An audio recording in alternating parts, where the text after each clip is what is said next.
Steve, it's been a long time. You've been to the UK and back. How are you, sir? Yeah, I'm all right, mate. Apart from coming back with a lurgy and sitting at 35,000 feet in a flying barrel of Pringles, isn't it? People coughing and spluttering all around you. It's a wonder. It was good to catch up with my family to help them through their trying time at the moment. Back on deck now, mate. Oh, well, welcome back. What is the meaning of happiness? A couple of days ago, I actually donated a watch and a phone and $500 to a poor guy. Right. And you cannot imagine the happiness I felt when I saw him put his knife away.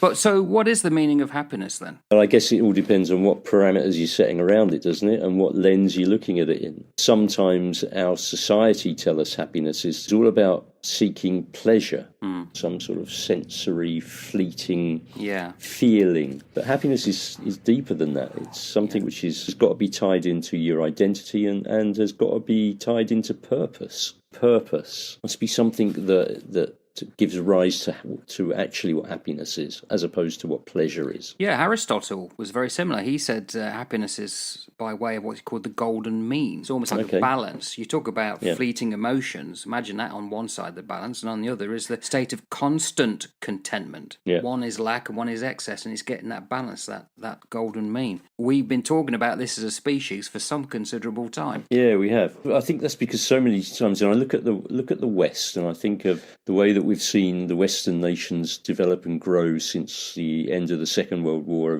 from the end of the 1940s into the 1950s, and everything in society has been geared to you'll be happy if you own this, you'll be happy if you own that, you'll be happy if you have this or that or the other. You get the new car, you get the new job, you get the new clothes, you get the new whatever it might be. And then you look at society and you go, well, now everybody's got all of this stuff. Is the Western society happy? No, of course don't it's seem not. to be, does it? Not at all, because we mistake comfort and all of those things for what makes you happy, and it's just not that. It's this constant wanting to get quick hit events, like quick shot of dopamine. Everything's designed to either make you seek that or steal it from you. There's always this, I've got to do this, got to do this, got to do this. And I guess we were the same when we were in our 20s on HMS Charybdis. Yeah, we would have been, of course. And I think as you get older, you start to, like, your eyesight changes as you age physically, but your mental, your emotional, your spiritual eyesight changes as well as you get older. And I'd like to think that what it does is it becomes more sharply focused on things that really do matter. When you start to ground what you would term your happiness in your circumstances, then you're on real fragile ground, because if your circumstances suddenly change, your happiness will go out the window as well. So you need to ground your understanding of happiness linked to purpose. You need to ground it in virtue, in truth, in things that are resilient and not in your circumstances. Because if you can be content and if you can be happy, irrespective of what you're doing, whether you are flying a jetliner, whether you are sweeping the roads, whether you are cleaning the toilets, or whether you are the Prime Minister of a country, if you're content and happy in all of those areas, then you're onto a winner, I think. That's a huge challenge, though. That is a huge challenge. It's a challenge because it's a conundrum. I think it was Abraham Lincoln. He said that folks are usually as happy as they make their minds up to be. We have to decide, because if you're happy, others around you tend to be happy. You may have to be the only one that's kickstart, but most people mirror other people in a room and in a society. I guess it's because we see ourselves in other people. And if you see people down and miserable, you're going to be down and miserable. And that's no state of happiness. But if you choose to be happy, but the key then is trying to find it and knowing when you have happiness. Because I don't think it's necessarily hard to find. Because if we decide to be happy or not, then we just have to admit that we've got things that we can be happy about, even though everything around you seems to be turning to custard. Yeah, and I guess as well is that happiness isn't having what you want. No. So recognising that just getting what you want isn't going to make you happy. If we were talking on another channel, I would be saying that there are some very good, strong theological reasons as to why we are not happy until we find our rest in the pursuit of God, who would be the highest ideal. But we're not talking on that channel, so I won't go down that pathway. But I will. think that but I do think that true happiness does actually stem from your soul condition in terms of your participation in the pursuit of God. I think that's where you'll actually find it best anchored, ultimately. Because if happiness itself as a goal becomes your pursuit, then that becomes like if you like an idol, and an idol like that will just collapse under its own flipping weight. It just won't work. I think it was Viktor Frankl, wasn't it? Says people can endure unimaginable suffering if they have meaning. Yeah, if they have meaning. And so I think if you understand what your purpose is in life, you understand what the meaning of life is, and you understand where that is anchored, then the pursuit of happiness can become something which just leads into a greater connection into the divine. Frankl was a psychologist, Jewish psychologist, who survived Holocaust. He was in Auschwitz. Yeah. And his book afterwards said that if you don't have any sense of purpose or meaning, then you're not going to survive that, and you certainly won't be happy. Listening to a conversation recently where somebody was a bit down, and there was a lot of trauma from their childhood. And someone said to this person, "Do you love yourself?" And this person thought for a while and effectively admitted no. And some of the most profound writing that's ever written you will find in Scripture. Love the Lord your God with all your heart, with all your soul, your mind, and your strength. Love your neighbour as you love yourself. If you don't love yourself, you're not going to have any happiness. And you're certainly not going to find happiness with anybody else. Yeah. For you to really be happy, you need to live in community, yes. Which means that you need to stop anything that corrodes that happiness, and isolation will corrode happiness. Yeah. So you develop happiness when you share life. That happiness can then be sustained when life is shared. We're communal people. We should be living in fellowship with one another in whatever that looks like. And if we pursue that, a greater connection with one another, we have a far better hope of sustaining any level of happiness that we do attain. And into the future. I was watching a video, and it wasn't linked to this, but as soon as I heard it, I had to write down what this is. So you'll know from the late 70s, Jeff Wayne's War of the Worlds. No one would believe in the last years of the 19th century. And it just got this. It's this fantastic album, double album, 4 sides, great songs, music. And there's one where the narrator comes across Beth and Nathaniel was the preacher, and he's the one who's literally, it's all going to lose, and I think it was Phil Lynott. I can't remember the woman, but she is the one who's the voice of reason. And I wrote down the lyrics of what she says. She said, "No, Nathaniel, there must be something worth living for. There must be something worth trying for, even something's worth dying for, and if one man can stand tall, there must be hope for us all, somewhere in the spirit of man." And that's the name of that song. Now that's the meaning of happiness, isn't it? It just requires one person to stand up and be happy and show the others the meaning of happiness, that all the goodness that it could bring to you.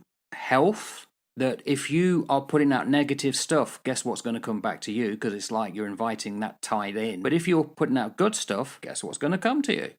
Have a good relationship with yourself, and as you say, others. Be grateful. Lead a life that has meaning. The meaning of happiness is having a meaning in life. What's your purpose in life? What do you aim to achieve? I would say be of service to others. Do good. And ultimately, as we've said before on a couple of our other sets, when you are on your deathbed and you're in your late 80s, early 90s, what do you want to be remembered for? Or what do you want to think that it was all for? Surely it's to be happy. Yeah, I think those are all very valid points. How you can demonstrate that in your life, how you can live that out in your life. Gratitude, definitely. Happiness has got to be rooted in gratitude here. If you're grateful for everything, you tend to have a smile on your face, Yeah. And so gratitude reorients the heart from a scarcity mindset to an abundance mindset.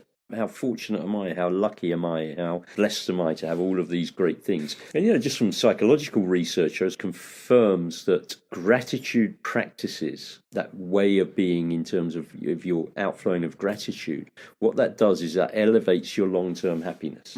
Happiness is not something that is just about what you get. It's about what you give out. And so serving others and bringing your skills and your energies and your efforts to help build and to help nourish and to help cultivate and form into the lives of others is something which brings immense amount of happiness to you if you can do that. We've got to engage with people. We've got to work with people from a very strong position of ethics. We have a good moral compass. Our society is just full of emotional nonsense. Everything is emotional hype, up and down, up and down. It's all spikes and troughs. Now I'm sad. Oh, I'm happy. Now I'm sad. Oh, I'm happy. It's like, no, you don't have to live like this. There's a balance that we can actually work through. Well, you only have to look at the news and see that being angry and ungrateful doesn't make you happy. Also, No, it doesn't. It's like Gandhi said, what is the meaning of happiness? It's to be in harmony with everything and everyone. Dalai Lama said it's your actions. So it's not just thinking, it's not just subjective, it's objective. It requires an example to be made. And I wonder often, it's not that people don't know what they have to do to make themselves happy and others. It's just that often they can't be bothered. Yeah, that's right. Because it's not about them. There's no happiness unless you make it. Therefore, you have to do something. And it's not just happiness for you, it's for those around you. For too long, in my own experience, and looking at talking to others who have not had my life experiences, but they seem to have something similar, it's amazing how many people come from a background where they, growing up, as we said, been belittled, put down. And it happens in society. There's always seems to be this pecking order that people want to dominate. Well, that's not making happiness. It's making narcissists happy, but then we collectively have to stand up against that. We have to say that it's not conducive to making the world a happier place. And therefore, we have to take action. Because otherwise, then, what are we doing? And I don't want to link this to outside events, but it just come to my mind, and I'm at that age, Steve, if I don't talk about it, I'll forget it and I'll never repeat it again. There's a saying in Germany that if you come into a meeting of 11 people and it's chaired by someone who's a Nazi and the other 10 don't say anything, then there's 11 Nazis at that table. Well, then you take that out into how we can make action in a community around us that doesn't seem to be happy. If we don't do anything, then we're doing the same. We're effectively making it a miserable place. You said in one of our recent episodes about the bottle you kept finding when you was walking the dog. And it was the third time when she said, well, no, you do it. You pick it up. You don't rely on others. Well, that's the key. The key for happiness is for us individually to be happy and then show the world. Because otherwise, they're not going to see it and they possibly won't do it. We have to be the change. We do have to be the change. Some of us have always had a view that I've always thought that I was destined for greatness, you see. You were, and you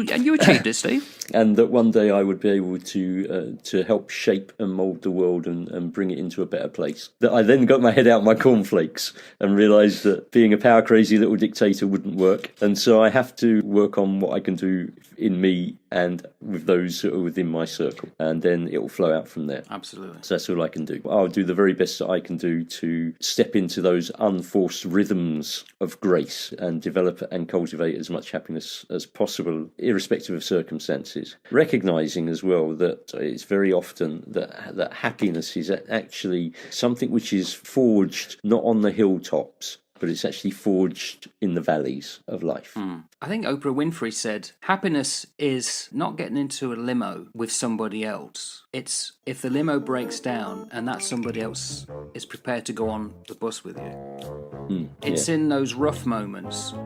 Will you go out your way to help somebody when you don't have to? That's happiness inducing, and it also makes you happy because then you're doing something of meaning with purpose and you will see a result. I think that's what we need to do. There is a meaning to happiness, but we've got to do it. Catch you later. Bye.